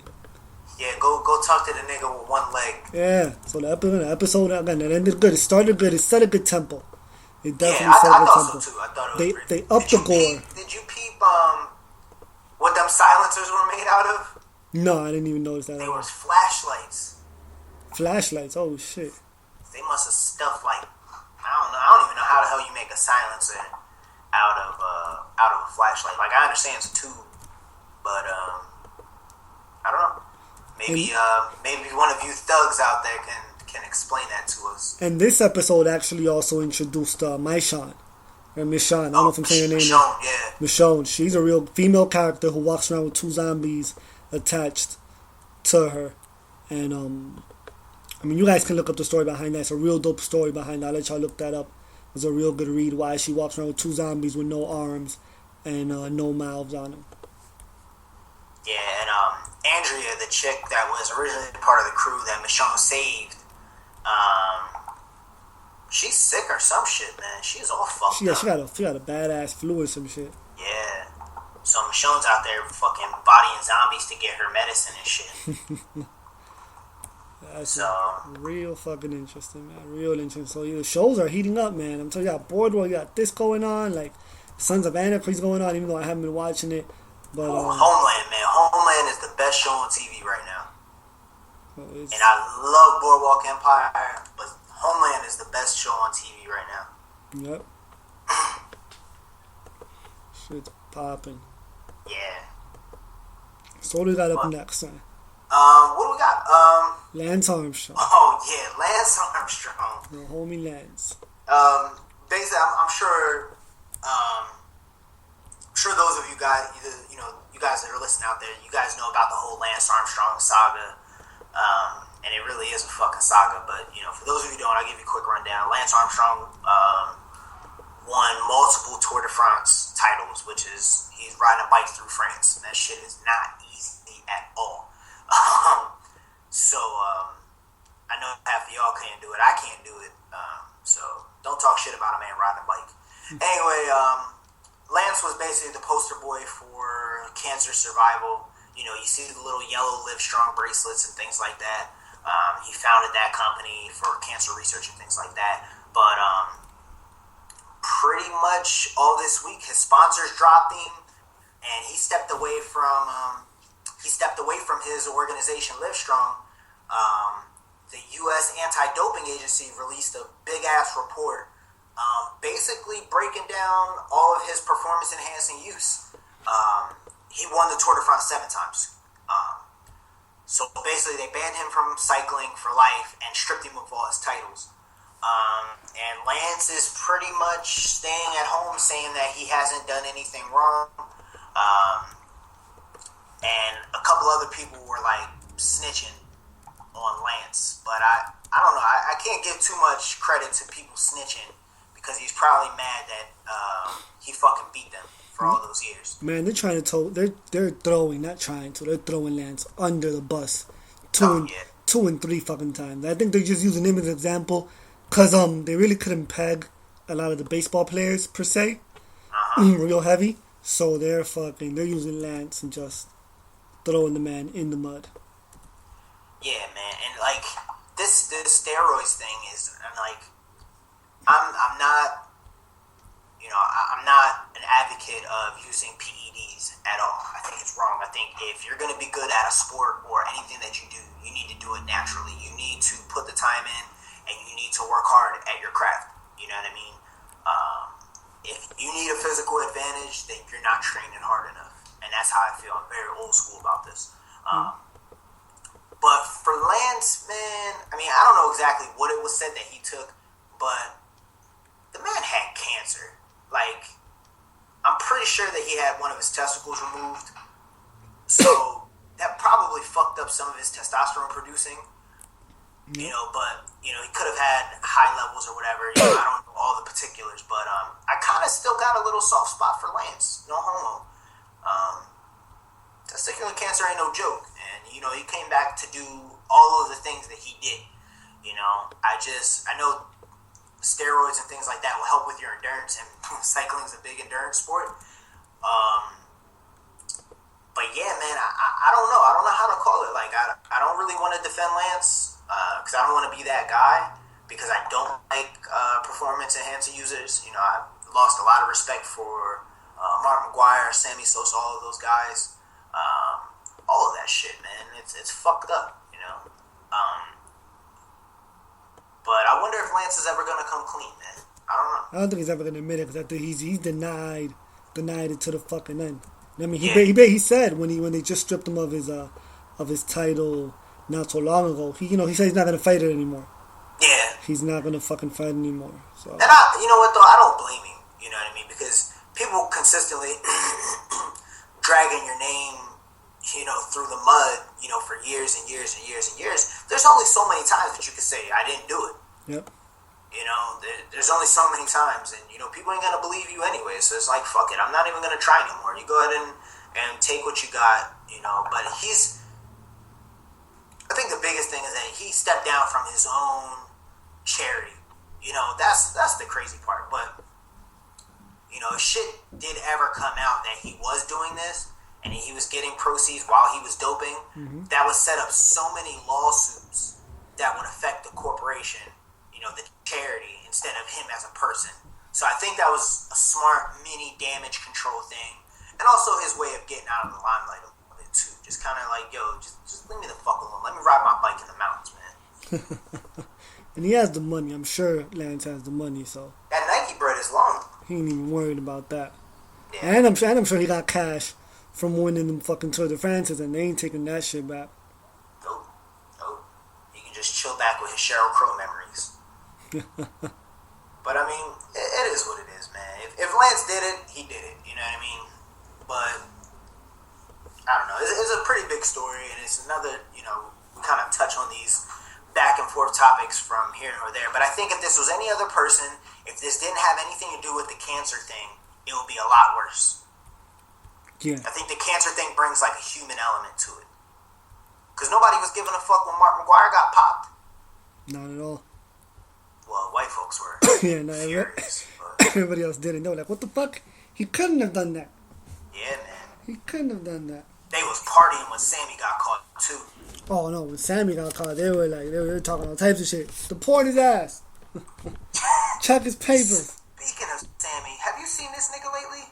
Oh, you talking about with the face thing? Yeah. Yeah, man. Man, if y'all don't know, Sammy Sosa dark as fuck. Yeah. Sammy looked like a black dude. And Yeah. now he looks like powder. Yeah, yo, word up, just like the fucking movie Powder. Dude, scary. You know, Sammy Sosa in the face, he looks like the dude from Big Bad Beetleborgs. You remember that fucking TV show back in the day? What was the show? Big Bad Beetleborgs. No, I never caught that. I'm gonna have to find the main character or their Zordon, so to speak, their leader or whatever. Look, just matter of fact, I'm gonna hit you with that in a minute. He looked like Sammy Sosa in the face. Now the Sammy is got that white out. Sammy went wild with So, that shit. oh, here we go. It kind of looked like Jay Leno a little bit too, actually. But so another topic in the news, and niggas everywhere can rejoice because you can't keep a black man down for long. Judge in Nevada agreed on Friday to reopen the O.J. Simpson case. Free OJ, man. Free fucking OJ. Real quick rundown if people don't remember. I'm going to be late on details. Jump might expand. OJ got locked up for running up in somebody's house in Vegas. He had some property of his. It was in a hotel. A hotel. Some memorabilia or some property of his was stolen. So him and some goons found out where the people were. He ran up on them and they locked him up for that. Yeah. Ironically, that hotel, I stay there all the time out in Vegas. Shout out to Palace Station. It's a nice ass hotel. But from what I understand, and I'm trying to, make sure that I'm right, but the stuff that they were trying to get back, it was OJ stuff. It was a bunch of memorabilia from his, and I think that it was also his Heisman, which is the top, most outstanding college football award. OJ was a fucking beast in his prime, man. And basically, I want to say that it was his stuff that got taken from him when Nicole Brown Simpson's family sued him after he got off on murder. I think that's what happened. Yeah. So, like you said, he ran up in there with some goons. So he got charged with armed robbery and kidnapping. And they threw the book at OJ that time. They were like, "Yeah, we missed you the first time. We got you this time, motherfucker." Yeah, that judge was making up for everything. OJ so much as got caught jaywalking, they was throwing the book at that nigga. He was on borrowed time ever since he got off on murder. Yeah, they've been waiting for him to fucking jaywalk, at least. Yeah, dog. They waiting for him to jaywalk. They have police on him 24/7. Let this nigga even get caught double parking. We got his ass. Everything. He fucked. I mean, he fucked up. Yo, he fucked up. Like, I feel bad for OJ. I don't know if he did it or not. That's, yeah. According to the courts, he didn't. So we'll leave it at that. But that was his shit, man. They ain't have to take a shit like that. I thought it was fucked up that the family was allowed to sue him for basically everything that he had, even though he was found not guilty. A civil suit, yeah, they hit him with a civil suit. Like, that's fucked up. They took that man to the cleaners, you know what I mean? OJ's kind of a scumbag a little. He's a little bit of a dirtbag, but he ain't deserve that shit, man. All that stuff that he had, he earned. You know, and that family was pretty well-to-do, if I'm not mistaken, anyway. So they didn't need that shit. They could have left OJ's stuff alone. You know, you could have took his money, but that's stuff that he earned on the field. You know what I mean? But basically, the judge is basically trying to find out if he was like that badly represented by his lawyers. So they're gonna try and see if he deserves to get another trial. And I bet you that he's praying to God, Allah, and Buddha that fucking Johnny Cochran was still alive. Yeah, he's praying to everybody. You better get him one of them Jewish lawyers, bro. He's praying to. You better call Saul. Yeah. Call your boy Maurice Levy. Everybody to get him off, but yeah, Joe. Let's see. It's good that they're bringing the case back up at all. Like just the fact that they're bringing it back up at all, that shows a chance. Yeah, hopefully, man. OJ, he's been in the joint since 2008, some shit like that. So he's been in the joint for a minute, and OJ ain't getting no younger. Yeah. You know, so I don't know, man. I kind of, he broke the law, and I'm not cool with that. I'm not cool with fucking tying people up and holding them at gunpoint and shit. But maybe there was some stuff that his lawyer could have gotten him off on, you know, and you know, maybe the ends didn't justify the means. It's like that, you know. Yep. So that was a pretty excessive sentence to begin with, anyway. So if anything, they can lower that sentence, give him some credit for time served, you know, so he can get out maybe in a couple of years, so he can live the rest of his life out, you know, not wearing fucking prison clothes and being told when to piss and things like that. So you never want to see a dude in jail, especially at that age. OJ old as fuck. He like in his 60s, I think. Oh, yeah. So, free OJ. Alright, so this week, guys, we're a little short on stuff. Danny and I got to go back to the drawing board on GeekSet Empire. We didn't get a chance to hash everything out. That's my fault. I was busy at work this week. No dumbass Craigslist deals for you this week. Shout out to my man Princeton that he put his Sprint Galaxy S3 up, I think, on Craigslist for, I think, $300, I think, or something like that. Yep. And dudes was offering like $150. That's not even weird. They was trolling the shit out of him. But, you know, that's how it be. But we're going to cruise these interwebs next week. Hang on. I know we're not doing the Craigslist deal, but I just jokingly went on Craigslist right now and put in Nexus 7 to see what I could get for my Nexus 7. Here's the first thing that comes up. Trade iPad 2 Wi-Fi for Nexus 7. Looking to trade my iPad 2 with a cracked screen for a Nexus 7 in excellent condition. Like, so you're gonna trade me something that's has a cracked screen, it's pretty much damaged, pretty much useless, and you're gonna ask not only for a Nexus 7 but one in excellent condition? Come on. Yeah, at first I was like, that's not too bad of a deal, because you can turn that iPad around into some real money. Yep. But the cracked screen, nah, man. I don't know. People always feel like those products are superior. I mean, price wise, but come on, man, the screen's broken. Some people need to get that shit together. Here's another one. Selling a 16GB Nexus 7. The screen is cracked. The touch screen doesn't respond. Everything else works fine. asking for $100. So the screen, which is the main thing you use, what the fuck works fine? I don't get it. What the fuck? It turns on and it turns off? Yeah. Like, what the fuck is that, man? So yeah, we're gonna bring some more of these. That's good. That's pretty good. So I guess that takes us to our Netflix recommendations. Yep. You got anything for everybody this week? Let me see what I got this week on Netflix. What did I watch that's good? There's I haven't. I'm gonna recommend this. And I'm not even gonna lie.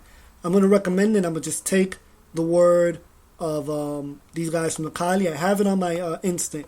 But there is a movie. This is gonna be my recommendation to watch with you guys, and I'm gonna come back next week and rate it. There's a Norwegian movie called Headhunters on Netflix. It's like a assassin type of flick. I think I seen that pop up on my. I was gonna watch it. Yeah, I heard it's real good. It has the guy who plays Jaime Lannister in that other show on HBO, which I'm forgetting right now. But yeah, Headhunters is gonna be my recommendation of the week. Haven't seen it, but I've heard it has a real high rating on Netflix, and I've read really good things about it. So go peep a Norwegian flick called Headhunters. I might have to check that out. I was actually gonna watch it last night, but I started watching White Collar, which I was gonna recommend to you guys. But it's actually I started watching it, but I'm gonna recommend a documentary movie to you guys that I meant to say a couple of weeks ago. It's one of the first movies that I watched on Netflix, and this is I keep saying it's one of the best documentaries I've ever seen. This is one of my favorites. It's called Restrepo. It's a 2010 movie about the war in Afghanistan, and what it is there's two journalists two journalists working for Vanity Fair spend a year in Afghanistan with a platoon from the 173rd Airborne BCT, which is the Army, in the Cornwall Valley, which is in Afghanistan, up in the mountains. And basically, it's one of the most unsecured areas at the time in Afghanistan. So it's the Wild Wild West. They're stuck up in the mountains, basically. It's just big fucking mountains, vast valleys and things like that.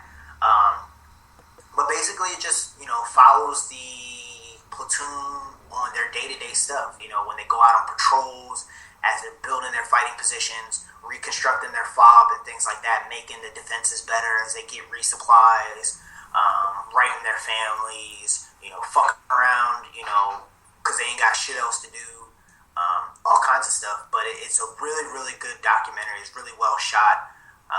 It's named after their medic who was killed, in action towards the beginning, their first couple of days at that fob. So, a fob is a forward operating base, if y'all don't know. So, they're basically up on the side of a mountain or anything, they're, basically going through their patrols and things like that. Their day-to-day stuff, they're in a time of war, so, there's a lot of raw shit going on. They're in firefights, so you see all of that stuff as it goes down. There's a lot of funny moments. There's a lot of sad moments. Because you kind of get a feeling, you kind of get to know these guys. They're real people, so you see their stories and things like that, and you kind of start to feel for them, and you get, a lot of sympathy for these guys that are out serving our country, or were serving our country. So my hat always goes off to the vets out there.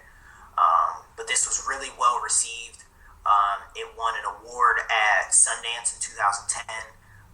It's got a 96% fresh rating on Rotten Tomatoes.